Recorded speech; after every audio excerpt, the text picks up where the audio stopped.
What if I told you that the very habits we normalize every day, the ones we ignore, excuse, and even defend, may actually be the very things that anger God?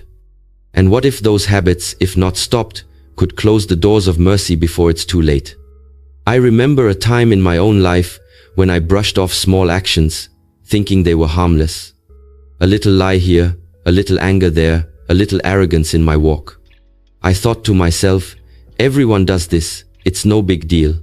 But one night, after a hard situation, I found myself alone, questioning why things were falling apart in my life.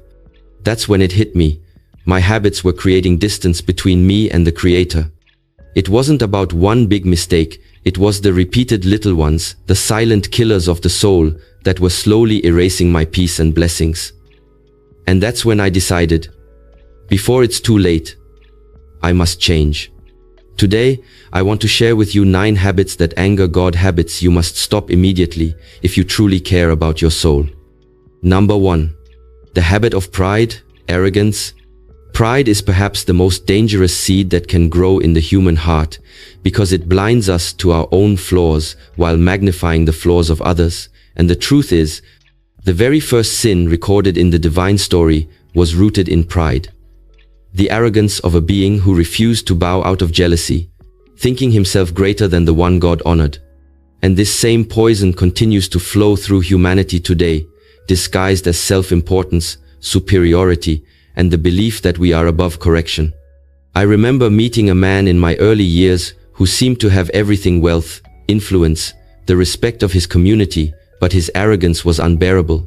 He would dismiss people, talk down to employees, and laugh at those who were struggling, convinced that his success was entirely his own doing. One day, he mocked a poor worker in front of everyone, ridiculing him for wearing torn shoes. The worker's face turned red with shame, but he said nothing.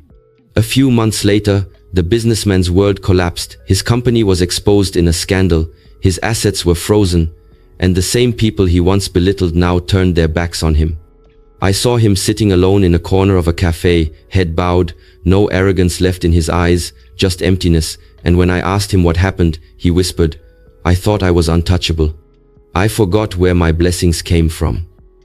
That moment struck me deeply, because it revealed how pride not only angers God, but also strips away our humanity, making us forget that everything we have, our breath, our talents, our opportunities, is a gift, not a personal invention.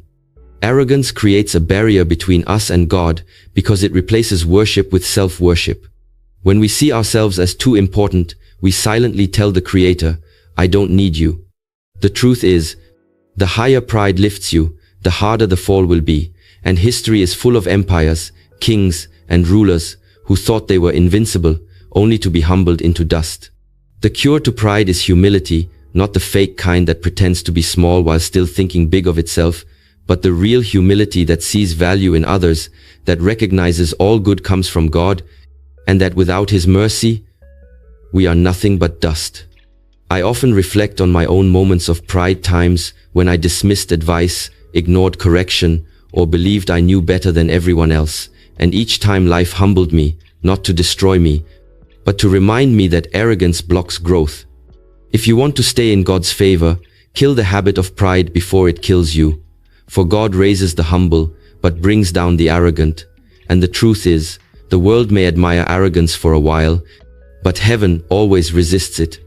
Number 2. The habit of lying. Lying is one of those habits that people often treat as harmless, even calling them white lies. But in reality, every lie, no matter how small, plants a seed of darkness inside the heart, because truth is light and falsehood is shadow. And when you allow enough shadows to gather, the soul becomes clouded and unable to see clearly. A lie may save you in the moment, but it always costs you more in the long run. For a lie is never alone. It always gives birth to another lie to cover the first one, until you are trapped in a web of your own creation. I once knew a young man in my neighborhood who struggled with honesty. He would lie to his parents about his studies, to his friends about his achievements, and even to himself about his failures. At first, his lies seemed to give him advantages. He received sympathy, admiration, and even trust. But slowly, cracks began to appear. One day, when he was applying for a job, he boasted about having experience he didn't actually have, thinking no one would check. But during the interview, when asked to demonstrate his skills, he froze, and the humiliation was unbearable. The employer not only rejected him, but spread word about his dishonesty, and soon his reputation collapsed. I still remember the tears in his eyes when he confessed to me, "I thought lying would make life easier. But now nobody believes me, even when I tell the truth." That sentence pierced my heart because it revealed the hidden destruction of lying. It doesn't just anger God, it destroys your credibility, your integrity, and your peace of mind. In Scripture, lying is placed alongside some of the gravest sins because it erases trust, the very foundation of human relationships. If you cannot be trusted in your words, then how can you be trusted in anything else? And if God cannot trust you with truth, how can you expect Him to trust you with blessings? I too have learned painful lessons about lying. As a child, I once lied to escape punishment, but the guilt that followed me was heavier than the punishment itself. And I realized that lies chain you to fear. You live constantly afraid of being exposed. The beauty of truth is that it may hurt for a moment, but it sets you free forever, while a lie may protect you for a moment, but it imprisons you endlessly. Lying is not just a habit, it's a betrayal of your own soul, a rebellion against God, who is truth itself. And every time you lie, you choose separation from Him. If you want to live a life of clarity, freedom, and divine favor, stop lying immediately, no matter how small or convenient it feels, because in God's eyes, there is no harmless lie. There is only truth or falsehood, light or darkness, and the choice you make determines the path your soul will walk.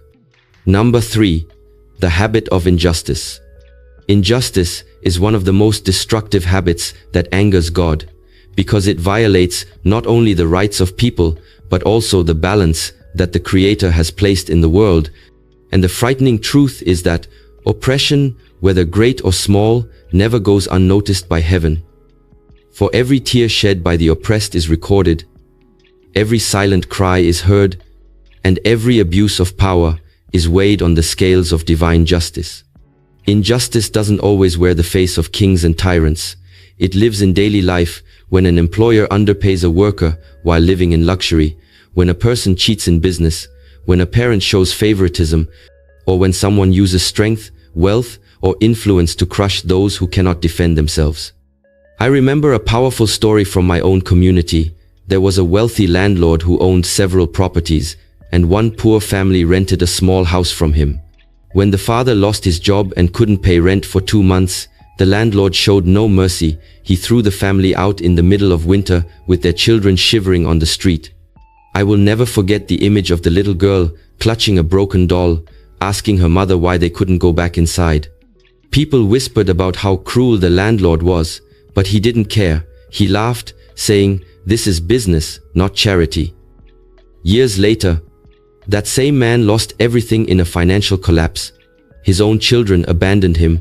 His friends disappeared, and he died alone, forgotten. While the family he once threw out rebuilt their lives slowly, with dignity and faith. That story stays with me because it taught me that injustice is not just about what you do to others, it is a direct challenge to God, as if saying, "I can harm without consequence, yet consequences always come, even if delayed." I have seen this truth play out in my own mistakes too. Times when I judged someone unfairly or took advantage of a situation, I felt the weight return to me in unexpected ways. A reminder that injustice never leaves the soul untouched. God's anger burns fiercely against those who oppress, because injustice crushes the weak and mocks the very mercy He commands us to show. But the good news is, just as oppression is punished, justice is rewarded. When you act fairly, when you protect those weaker than you, when you stand against unfairness even if it costs you something, you align yourself with the very character of God, who is just. And that is the cure, choosing fairness over selfishness, mercy over cruelty, compassion over greed. Injustice may bring temporary gain, but it always brings eternal loss, and justice may bring temporary sacrifice, but it always brings eternal favor. If you truly want to walk in God's light, you must cleanse yourself of the habit of injustice, for every act of fairness is a shield against his anger, and every act of cruelty is an invitation to his wrath.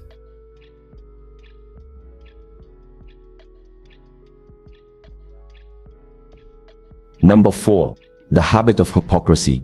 Hypocrisy is one of the most dangerous spiritual diseases because it creates a split between what we appear to be and who we truly are, and that split doesn't just deceive others, it deceives ourselves and insults God who sees the hidden reality behind every mask we wear. Hypocrisy is not only standing in front of people pretending to be righteous while hiding corruption, it is living with double standards, saying one thing while doing another, preaching values we ourselves refuse to follow. The frightening part is that hypocrites can even fool entire societies, but they can never fool the Creator, who knows the whispers of the heart. I remember a man in our city who was respected as a religious leader. He prayed in public, spoke about honesty, and carried himself as though he were a model of faith, but behind closed doors, he cheated people financially, manipulating them with sweet words while stealing their trust and money. I still recall a young widow who came to him for help, and instead of supporting her, he used her vulnerability to enrich himself, convincing her to invest her late husband's savings in his business project. Months later, everything collapsed. She lost every penny, and when she begged him for answers, he denied responsibility and even tried to silence her. When the truth finally came out, the community was shocked, but what struck me most was his own reaction. Instead of repenting, he continued to play the part, still pretending to be holy, still hiding behind his image. Eventually, life stripped him of everything. His reputation shattered, his followers abandoned him, and even his family suffered the consequences of his double life. Watching this unfold shook me, because it reminded me that hypocrisy is not a mask you can wear forever. It will eventually rot your soul from within and expose you before the world. And I must admit, I've tasted a small piece of this danger myself, times when I advised others to stay disciplined, while secretly neglecting my own discipline, or when I demanded truth from others, while excusing my own little dishonesty. Each time my conscience burned, teaching me that hypocrisy isn't always loud. Sometimes it whispers in our compromises, in our private excuses, in our hidden sins we refuse to confront. God's anger towards hypocrisy is fierce, because it corrupts faith from the inside out. A sinner who admits his sin is closer to God than a hypocrite who hides it under false righteousness. The cure is painful honesty, to look in the mirror and ask, am I the same in private as I am in public? To drop the mask and live with integrity, even if it exposes our flaws, because true strength is not in appearing perfect, but in being authentic and striving sincerely to improve. If we want to draw closer to God, we must cleanse ourselves of hypocrisy, for He does not love masks. He loves truth, and the soul that dares to live it. Number 5. The habit of ingratitude. Ingratitude is a silent thief that robs the soul of peace, poisons relationships, and angers God, because it blinds us to the countless blessings that surround us daily, replacing wonder with complaint and humility with entitlement. The truth is, ingratitude doesn't begin with the big things. It starts with small acts of forgetting, like ignoring the breath we take each morning, the food on our table, the roof over our heads, the love of family, or even the ability to stand and walk. Yet when even one of these blessings is taken away, we suddenly realize how rich we truly were. I remember a friend of mine who constantly complained about his life. He would grumble about his job, his salary, his small apartment, and even the weather, as if life owed him perfection. One day he had a serious accident that left him unable to walk for several months. I visited him in the hospital, and his eyes, once full of constant dissatisfaction, were now full of tears as he whispered, "If only I could stand on my feet again, I would never complain about anything." Those words pierced me, because they reveal the truth we often learn too late. Gratitude is not about having everything. It's about realizing what you already have. And I felt this lesson personally.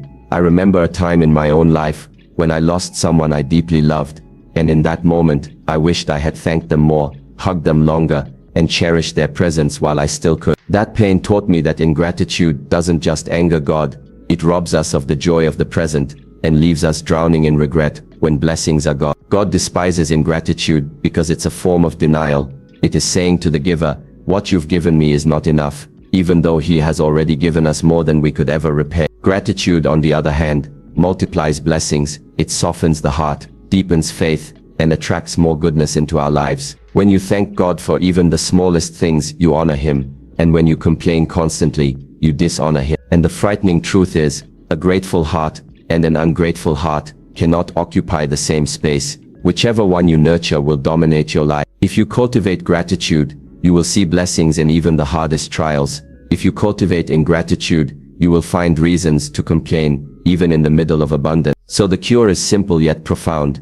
Train yourself to see, to notice, to appreciate, and to say thank you, not only with words but with the way you live. When you wake up, thank God for another chance. When you eat, thank Him for provision. When you face trials, thank Him for the lessons hidden in. Because the habit of ingratitude is one of the fastest ways to lose God's favor, but the habit of gratitude is one of the fastest ways to gain His love. Number 6, the habit of neglecting prayer and worship.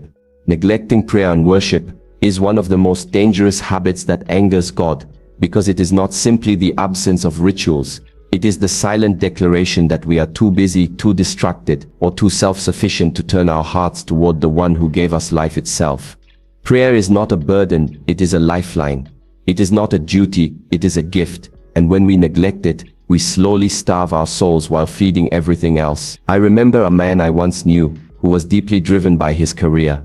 He worked long hours, chasing promotions and recognition, and he often said, "I'll pray when I have more time. But right now I need to focus on building my life." He thought success would bring him peace, but as he climbed the ladder, he felt more restless, more anxious, more empty. One day, he faced a sudden health crisis that left him bedridden for weeks. And for the first time in years, he found himself whispering a prayer, not out of routine, but out of desperation. I visited him, and with tears in his eyes he admitted, "I forgot the one who gave me all this in the first place. I thought I didn't need Him, but now I realize I've needed Him all along." That confession shook me, because I saw how neglecting worship had drained his spirit, leaving him with worldly gains but no inner peace. And I must admit, I felt a version of this myself, times when I skipped prayer, telling myself I was too tired or too busy, only to later feel a hollow ache inside me, as though my day had no anchor. The truth is, when we neglect prayer, we cut ourselves off from the very source of strength, guidance and mercy we need most. God does not need our worship, we need it, because prayer realigns the heart, humbles the ego, and reminds us that everything we have and everything we are belongs to Him. Neglecting it is like neglecting oxygen, and then wondering why we cannot breathe. The danger is that neglect becomes a habit, and habits shape destiny. Miss one prayer, then two, then a week passes, then months, and before long, the heart grows cold and the soul drifts far from its Creator. God's anger with this habit is not only because of disobedience, but because He knows what it does to us. It hardens the heart, blinds the eyes, and fills the soul with false confidence, until life strikes and we are left empty-handed. But the beauty is that it is never too late. Even the smallest sincere prayer can reignite the connection. Even a whisper in the darkness can reopen the door of mercy. If you want to live with peace, clarity and God's favor, break the habit of neglecting prayer, because worship is not for God's benefit, it is for yours, and the moment you abandon it, you abandon the very anchor that holds your soul steady in the storms of life. Number 7. The habit of spreading gossip and slander. Gossip and slander are like poison disguised as sweet fruit. They may taste satisfying in the moment, but they corrode the soul, destroy relationships, and deeply anger God, because every word we speak carries weight, either building someone's dignity or tearing it apart. The tragedy is that many people treat gossip as harmless entertainment, a casual conversation filler, but in truth, it is a form of theft, stealing another person's honor when they are not present to defend themselves. I once witnessed this firsthand in my community. There was a young woman who had recently started a new job, and she was talented, hardworking and full of potential. But a group of co-workers, driven by jealousy, began whispering false stories about her character, accusing her of things she never did. At first she didn't know what was happening. She only noticed people avoiding her, conversations stopping when she entered the room, and opportunities being taken away. Eventually she discovered the lies, and I will never forget the broken look in her eyes when she said, "They killed my reputation without even touching me." That moment taught me that slander wounds deeper than physical harm, because scars on the body may heal, but scars on one's honor can last for a lifetime. And I've seen the other side too. I remember a time in my own youth when I joined in mocking someone behind their back, thinking it was harmless fun, but when that person found out, the hurt in their eyes crushed me with guilt. and I realized I had been complicit in a sin that God despises. Gossip is dangerous because it spreads like fire. One careless word can travel through dozens of tongues, growing larger, darker, and more destructive, until it ruins lives complete. God warns against it, because it reflects a diseased heart, one that finds joy in the downfall of others, instead of their upliftment. And the frightening truth is, every word of gossip is not only recorded, but will return to the one who spoke it, for the dishonor we spread will one day fall back on our own shoulders. The cure is discipline of the tongue, the courage to remain silent when tempted to spread rumors, and the integrity to defend others in their absence. If we cannot say something good, then silence is worship, and if we cannot help someone's reputation, we must at least refuse to harm it. I've learned that